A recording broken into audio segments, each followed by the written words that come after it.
Listen, you are standing before it right now, the immovable object, the crisis that hijacks your sleep, the failure that tastes like metal in your mouth, the obstacle that seems to exist for no reason other than to humble you, to break you, to prove you are not enough.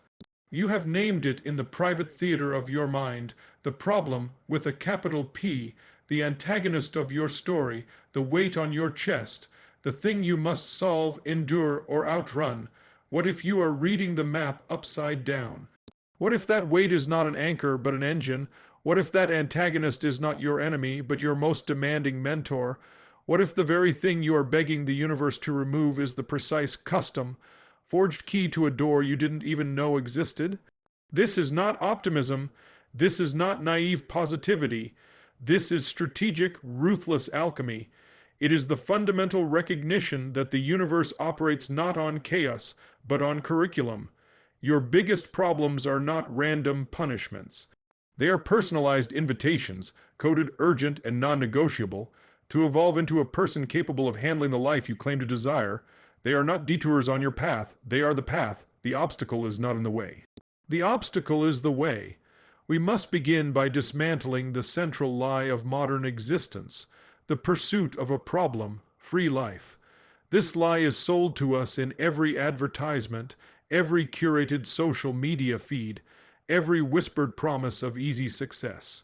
We are taught that happiness is the absence of friction, that success is a smooth, upward trajectory, that the goal is to arrive at some plateau of perpetual comfort where nothing challenges us and everything is managed. This is a fantasy, and a dangerous one.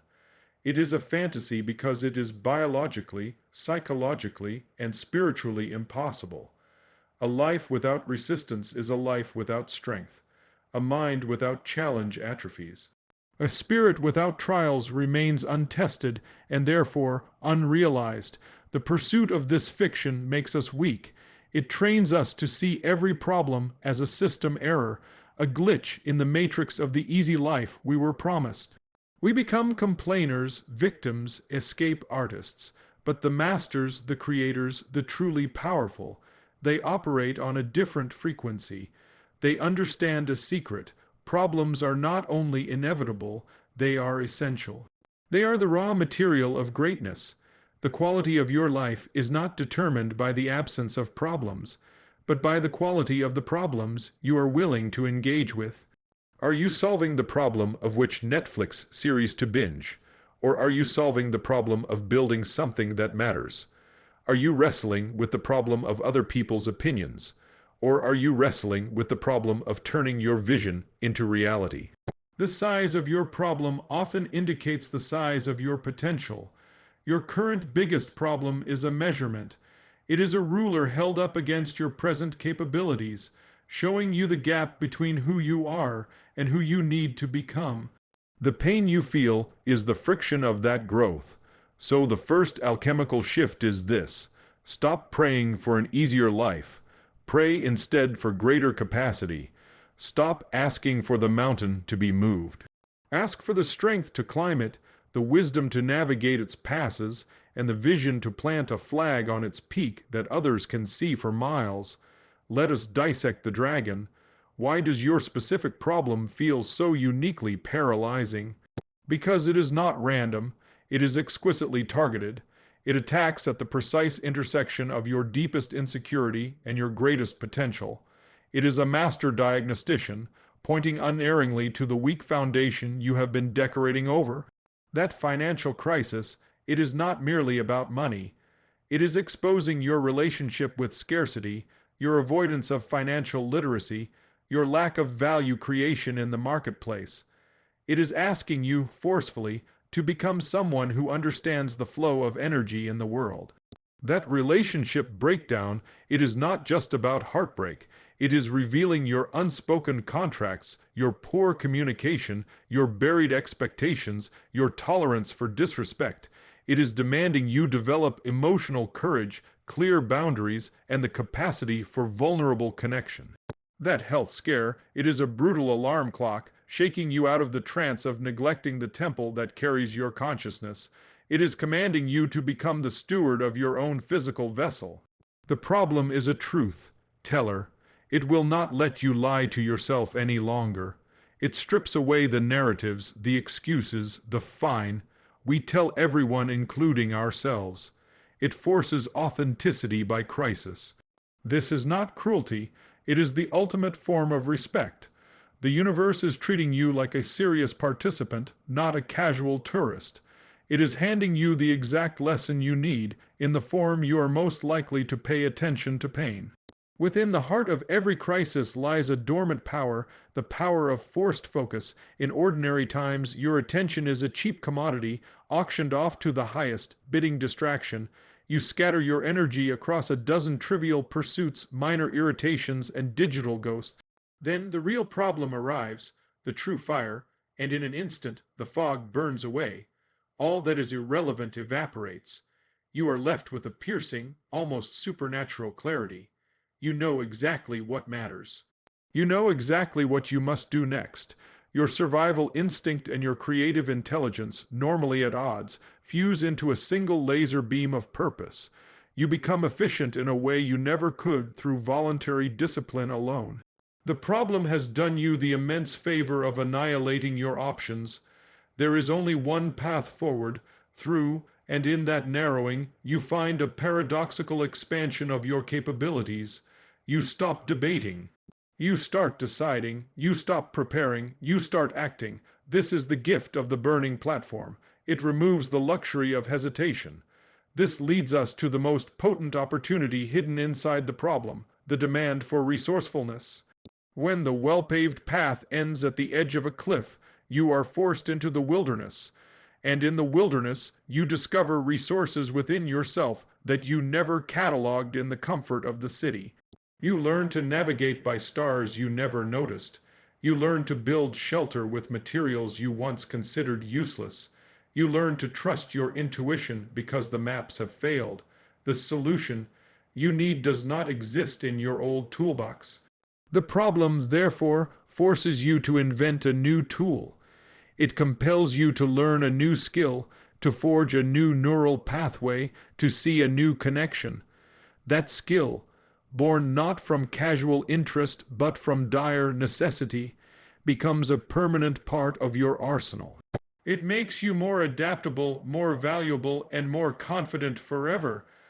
The person who had to learn public speaking to save their business owns that skill in a way the person who took a casual course never will. The skill is fused to their identity, forged in the fire of or else.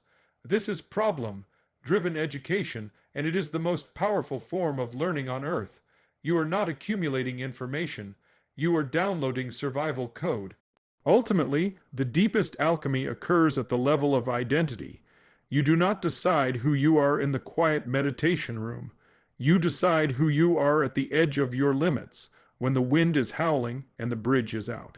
When everything is easy, your identity is a theory, a collection of preferences and aspirations. When you are tested, your identity becomes a fact, etched into your character by your choices under pressure. The problem is the anvil. Your repeated actions in response to it are the hammer blows. Will you be the person who quit, or the one who endured, the victim who blamed, or the student who learned, the coward who hid, or the leader who stepped forward? The problem does not reveal some pre-existing, fixed you. It actively creates the you that emerges from the fire. It is the crucible of character. Every time you choose courage over comfort in the face of it, you are casting a vote for the person you are becoming. This process is incremental, often invisible, but it is the most important work you will ever do. You are literally building your soul brick by brick through your response to difficulty, and then there is the aftermath. The treasure, once you have passed through the problem, not around it, but through its very center, it undergoes a miraculous transformation. It is no longer a source of shame or pain. It becomes the cornerstone of your authority and the heart of your most compelling story. No one listens to the tourist who read about the jungle. Everyone gathers to hear the guide who spent a year lost in it, who learned its secrets, who fought its predators, and who can now lead others to safety. Your conquered problem is that jungle. It is the proof. It is your credential. It gives your voice a weight that no diploma, no title, no amount of money can buy. When you speak about resilience, you are not quoting a textbook. You are referencing the winter you survived on nothing but grit. When you speak about innovation, you are not sharing a theory. You are showing the prototype you built in your garage when every door was closed. This is earned wisdom. It is tattooed on your nervous system. It radiates from you as a quiet, unshakable confidence. This confidence is not the loud, brash boast of the insecure. It is the calm, grounded certainty of someone who knows what they are made of because they have seen themselves tested. People feel this, they are drawn to it, they trust it. Your problem, alchemized, becomes your magnetic north. The practical methodology for this alchemy is not mystical. It is a series of deliberate, cognitive, and behavioral shifts. First, you must relabel the problem in real time. The moment the wave of dread hits, you must seize the narrative. Do not say, "This is a disaster." Say, "This is my assignment. This is my training montage. This is the dragon guarding my treasure." This linguistic shift is critical. It moves you from a passive character to the active protagonist of your own journey. You are no longer being attacked. You are being challenged. The energy changes from defense to engagement. Second, you must interrogate the problem. Sit with it like a stern but wise teacher. Ask it direct questions. What weakness in me are you exposing? What priority are you forcing me to see? What old version of me must die here? What new skill must I learn to pass this test? The problem will answer. It always does. The answers are often uncomfortable, but they are the blueprint for your evolution. Third, you must find the core knot. Big problems are a tangled mess of emotions, logistics, and history. Your job is not to untangle the whole mess at once. It is to find the single, tightest knot, the one thing that, if loosened, would make everything else begin to unwind. Focus all your initial energy there. Fourth, you must kill the ghost of why me. This question is a labyrinth with no exit. It leads only to self, pity, and paralysis. The moment it arises, you must violently pivot to the only question that generates power: what now? And then, what is the very next smallest physical action I can take? That action might be a single email, a 5-minute phone call, opening a document and writing one sentence. Action is the antidote to despair. Momentum, however tiny, is the killer of panic. History is not made by people who avoided problems. It is written by those who were consumed by a problem so compelling that they dedicated their lives to solving it. Every medical breakthrough was once a deadly disease. Every great company was once an unsolved frustration. Every work of art was once an unexpressed ache. Your problem, in its specificity, is your potential legacy. The entrepreneur who fails spectacularly and loses everything is left with two assets: the brutal, earned lessons and time. With no money, they are forced to think in terms of leverage, creativity, and real value instead of vanity metrics. Their next venture is often built on an unshakable foundation of wisdom. That bankruptcy problem burned away the ego and revealed the true architect. The artist who is rejected by every gatekeeper is forced to build their own stage, connect directly with their audience, and own their creative voice completely. The rejection problem killed their dependence on a broken system and set them free. The person told they are too sensitive or too intense spends years seeing it as a curse until they learn to alchemize that very sensitivity into profound empathy, intuitive insight, or artistic genius. Their problem was the raw, unrefined ore of their greatest gift. Therefore, the ultimate shift in consciousness is to move from a life of problem avoidance to a life of problem selection. When you truly understand this framework, you stop fearing hard things. You begin to develop a taste for good problems. You start to ask, what worthy challenge am I not pursuing because I am too comfortable? Is the ease I'm clinging to actually the symptom of my greatest problem, the problem of a stagnant, untested life? You begin to voluntarily take on the problem of building something meaningful, the problem of mastering a complex skill, the problem of mending a fractured relationship, the problem of leading a team through uncertainty. You see these not as burdens to be minimized, but as vehicles to be driven toward a horizon of your own choosing. You understand that a life without a worthy problem is a story without a plot, safe, predictable, and utterly forgettable. So, turn around, face the thing you have been running from, look directly into its eyes, do not see a monster, see your most rigorous teacher, see the sculptor of your strength, see the author of your future story holding a pen and waiting for you to pick it up. The treasure you seek is not on the other side of the problem. The alchemical secret is that the treasure is the transformation you undergo while engaged with the problem. The gold is not in the distant cave.